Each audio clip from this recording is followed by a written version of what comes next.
The Daily Brad Devotions. Today's reflection with Pastor Jeff Eliscopides. Mabuhay ka, Brad. Sa oras na 8:55 in the morning, kumusta ang iyong dalaw sa iyong hair stylist? Naks naman.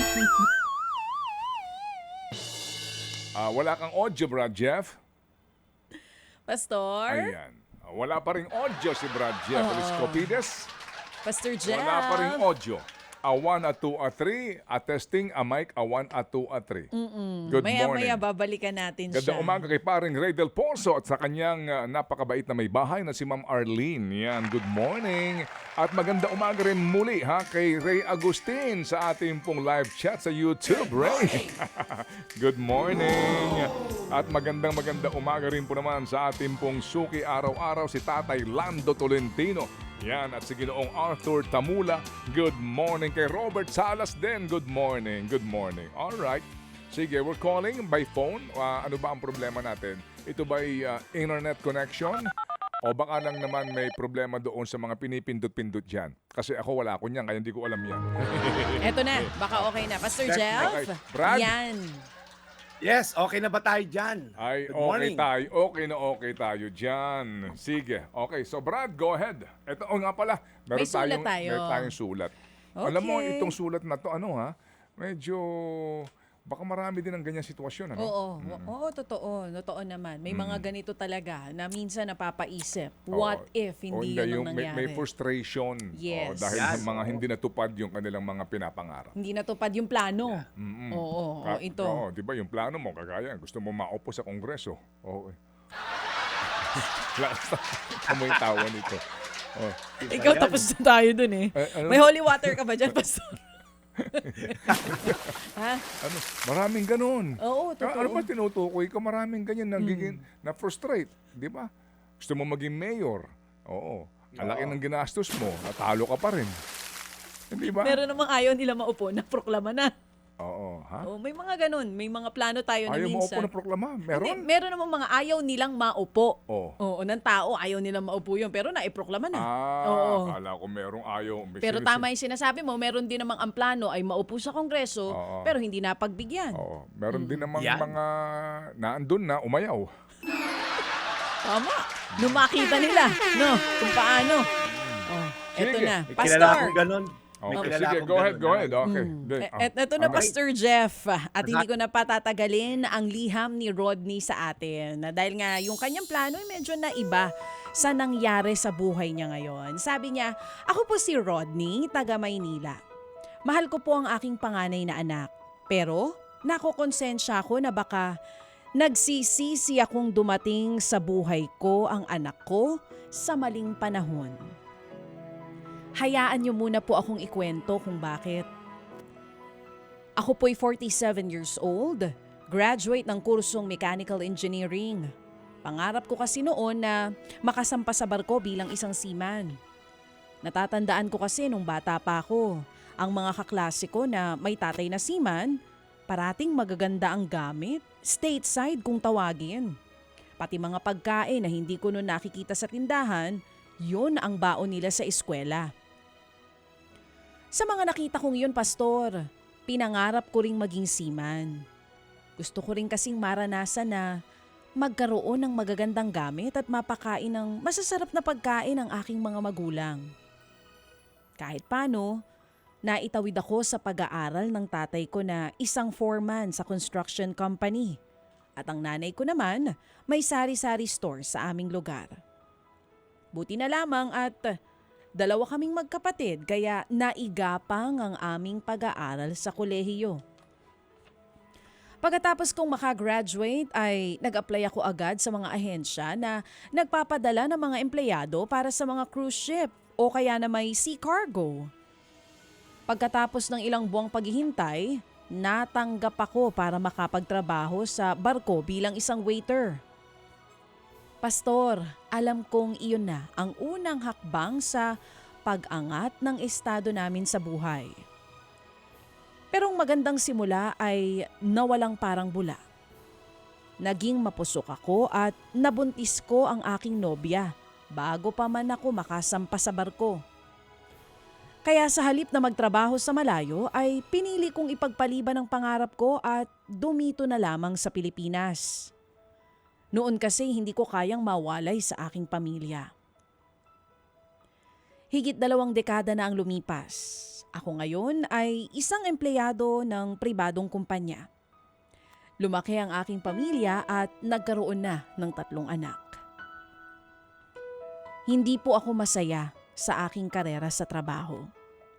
Hindi kasi ito ang gusto kong gawin, subalit napilitan na lamang ako dahil kailangan kong maibigay ang pangangailangan ng pamilya ko. Hanggang sa dito na nga ako tumanda sa kumpanya at hindi na nagkaroon pa ng pagkakataon na makasampa sa barko. Ang dapat sana'y sima na malaki ang sweldo sa pagbabarko, ngayon walang naiipon dahil hindi sapat ang sinusweldo para sa pangmatrikula ng bunsong anak at ng iba pang mga bayarin sa bahay.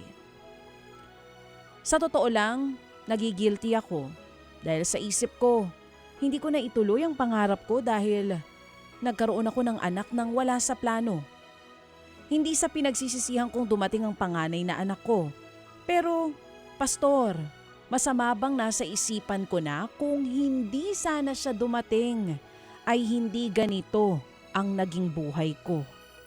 Anong say mo, Brad? Sino letter sender? Cesar. Char, hindi pala si Cesar. Si ano ito? Si Rodney. Si Rodney. Kala ko tatay ko eh. Hindi naman siya nagsisisi. Oo. Pastor Jeff? Okay, Brad, go ahead. Well, Kuya Rodney, may kasabihan nga, di ba? Ang pagsisisi lagi nasuli pero malamang may magandang plano si Lord kahit sa kabila ng pagsisisi natin. Amen. Nanonood si Jerlyn Maison, Brad Ted, ng Mawab, Davao de Oro, Mindanao. Sabi niya, ang gaganda ro ng mga aral. Pinadala yung picture, nanonood sila sa TV nila sa Davao de Oro, Mindanao, Mawab. So thank you, Jerlyn. Thank you for tuning in. Rodney, salamat sa pagiging totoo mo. Yung mga ganitong salita mula sa puso ay hindi lang simpleng hinaing. Sigaw to na isang amang, alam mo yun, nagmamahal ka, nagsakripisyo, patuloy ka naman lumalaban. And again, hindi ka naman nag-iisa. Maraming ama na nasa sitwasyon mo na gusto mabigyan ng magandang kinabukasan ng lahat. Una sa lahat, hindi ka masamang ama dahil napagod ka o nadismaya ka. Hindi mo pinili ang maling landas. Pinili mo ang pananagutan. Tama? Amen. Mas pinili mong panagutan yung nabuntis mo. Pinili mong manatili para sa pamilya mo. Again, tamang landas yan. At kahit minsan parang maliit na bagay lang yon sa mata ng iba, sa mata ng Diyos, malaki yan. Yung pinili mo yung pamilya mo over sa maaring potensyal na kitain mo.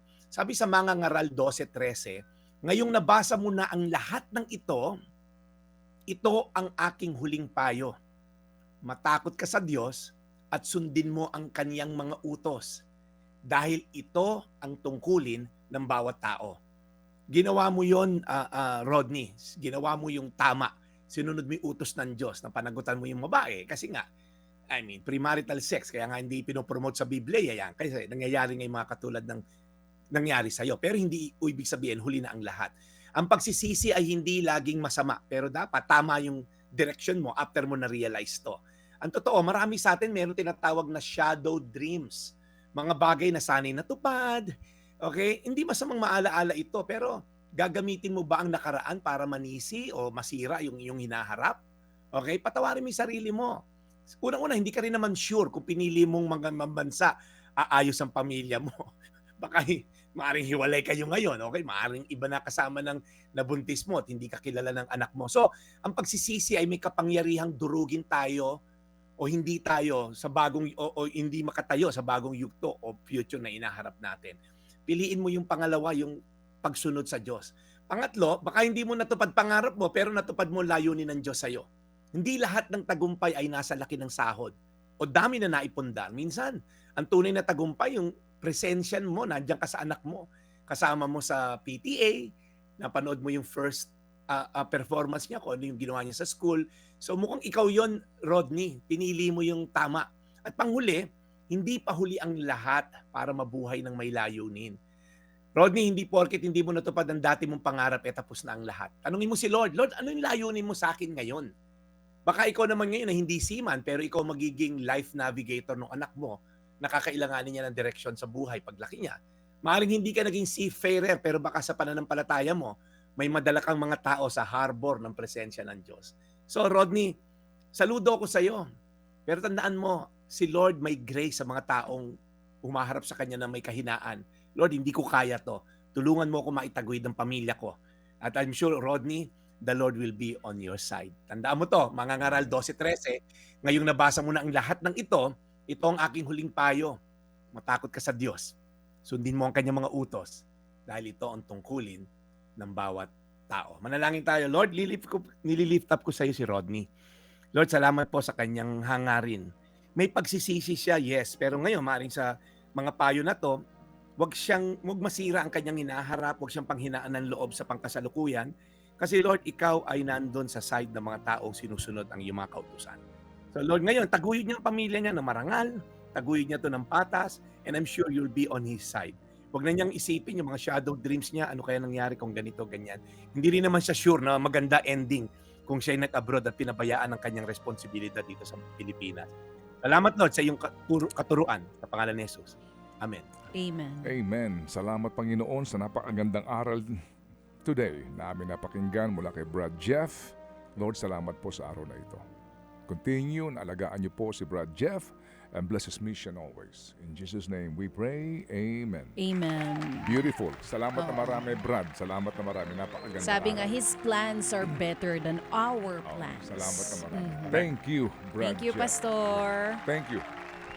Punong-puno ng aral, wisdom, no? And sense. Ito ang ating po napakinggan. Salamat, Brad. Thank you very much. And salamat din sa iyo, Cha, sa iyong pagbabasa ng liham. Tama lang ang datingan ng Okay. pagbabasa. Tama, Hindi ko tama. masyado naiyak. Ah, Sakto lang naman. yes, okay. So, Sakto, Brad, bagsakan. bukas ay Friday na. Oy, ang bilis! Excited na tayo lahat. Wala tayo dyan muna kay ating Cheryl. Meron tayong mahalagang meeting bukas. Pero Brad Ted, belated happy birthday lang Anton Argomido. Taga-subaybay natin kahapon, di ko nabate. So, belated happy birthday, Anton. Okay, sige. So, Brad, we'll catch you again tomorrow, Friday na. We'll see you again, Ted. Yes, isang araw na lang. Makakapahinga ka na. Ito po yung Daily Brad, your daily dose of inspiration. Thank you, serving the people, Brad Jeff Eliscopides.